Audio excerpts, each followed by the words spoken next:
Hey guys, please do not fight me. Don't fight me. Don't fight me. Don't fight me. I know I missed yesterday. I know. I did not realize that till 5 o'clock p.m. today, but yeah, it happened. Not really thrilled about it, but I'm going to be honest with you. I don't have some spectacular reason as to why I didn't show up yesterday. I was running off of 2 hours of sleep, came home after working from 3 a.m. till what time did I 5:30, and then I was like, okay, I'm gonna take a little nap. I came home, made myself a sandwich, so I'm gonna take a little hour and a half nap, get back up, record my video, plan my day for tomorrow. And yeah, none of that happened. I stayed asleep until it was time for me to get up this morning so that I could train my client at 5. So yeah, that's that. Am I the most happy that I missed? Absolutely not. We've been killing it. We've been doing great. And I'm not really interested in performing halfway. But listen, your girl was tired. I needed sleep. And at the end of the day, I can't do anything about the past. I can't do anything about missing yesterday because that was yesterday and today is today. But guess what I'm not going to do today? I'm not going to miss today. Today was another long day. I did have to get up and train. Well, I met my client. She unfortunately had a flat tire. So I ended up meeting her to make sure she was safe. And then I went back and I did a workout myself. And then I left around 7. And then I went straight to work. I had deliveries at different parts of the city, different times of the day. And one of them came in just yesterday for 25 people. So I did that until, what time did I finish that delivery? 3:30. It took me an hour and change to get home.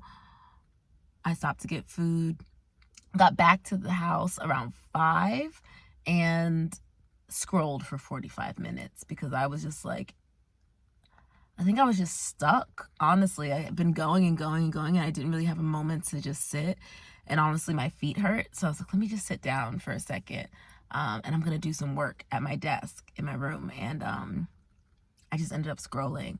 And once I realized I was scrolling, I got up and took myself to a coffee shop to get work done because I realized that I was just tired and being in the house is only going to make me want to go to bed. And I was telling my friend Jade that one of my Marjani talks, the kind of talks that I'd give my friends and stuff, I give those speeches to myself. Like, those are just regurgitated conversations between myself. And what I said to myself today is that your life is a reflection of your choices. And that's why I got my behind up and went to the coffee shop for 2.5 hours, because that little bit was better than going to sleep and just not having those things checked off. It took me 2.5 hours to edit 1.5 videos. Do I wish I got more done? Absolutely. Can I do anything about that? No. Unfortunately, I do not have the bandwidth to pull an all-nighter tonight, although I would love to do that. Instead, I'm going to go in the house, take a shower, and go to bed so that I can be present for my workout with my client tomorrow morning. Yeah, so, I know what I want to talk to you guys about really quick. So I am listening to, I think I told you guys last week that I just finished up The Big Leap. I'd started it 2 weeks ago, intended to listen to it over 2 days, and it just didn't happen. So I ended up finishing it last week or the end of the week before, whatever. I finished that book. It was good. There were some critiques inwardly that I had. I might have spoken about them. I felt like he didn't really address different socioeconomic groups, or dealing with patriarchy, or dealing with, any women's rights, or, if you have any disabilities, or any of those types of actual real world problems. I felt like it was a very cerebral book in the way that it was just you got to think your way out of getting to your goals, or getting out of your own way. Which to an extent, yes, is true, but there's so much more nuance to it. However, I started a book today, and it's called The Genius, what is it called?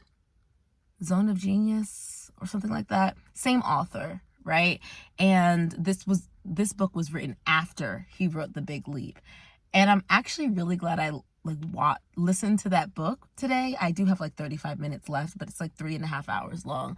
So I listened to about 3 hours of it today. And I will say I'm glad that I did not give a formal critique on The Big Leap, because this book kind of expands on some of the areas that I feel like he didn't address in the first book. Like I said, the first book was very cerebral. It was very like, you got to think this way. You have to understand what's going on in your brain in order to get past your thinking traps and, elevate to the next level.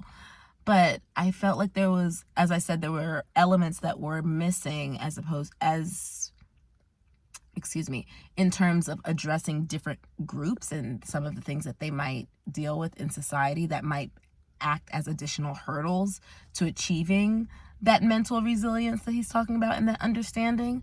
And then for me, I really felt like the book lacked any kind of conversation about somatic healing, right? And I think that one of the biggest, how do I want to say this?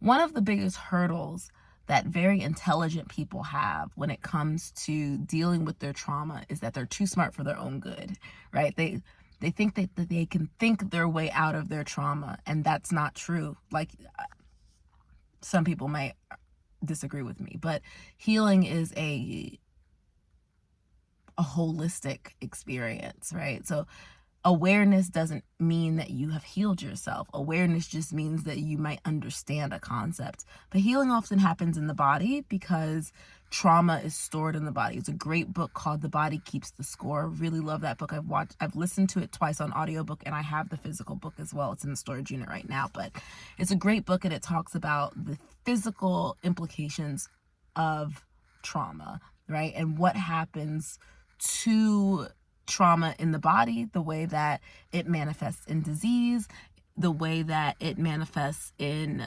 just specific ways that we interact with one another, and how the body does not forget, even if the mind understands.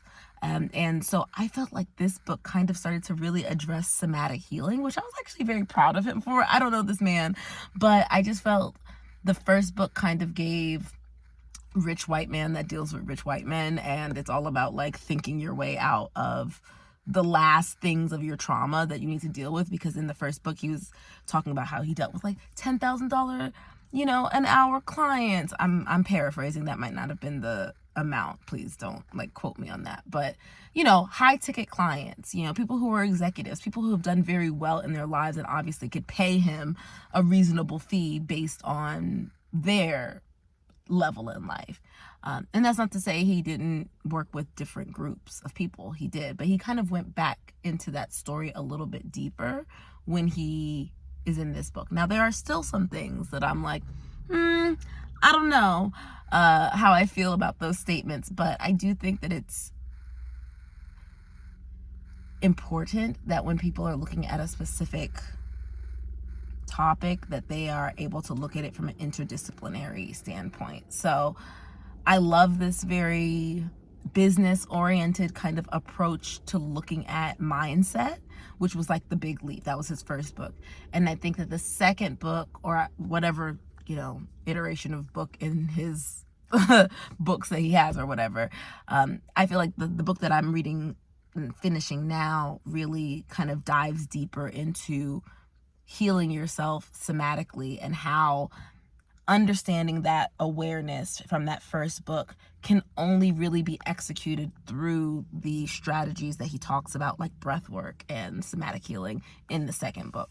And I think that it goes a lot deeper than the things that he's talking about. I think that there is a lot of conversation about shame specifically, and the societal implications of some of the things that are passed down to us, and how that applies to our ideas of who we are and our worthiness and our value. He did touch very, very very slightly on a concept called cognitive distortions.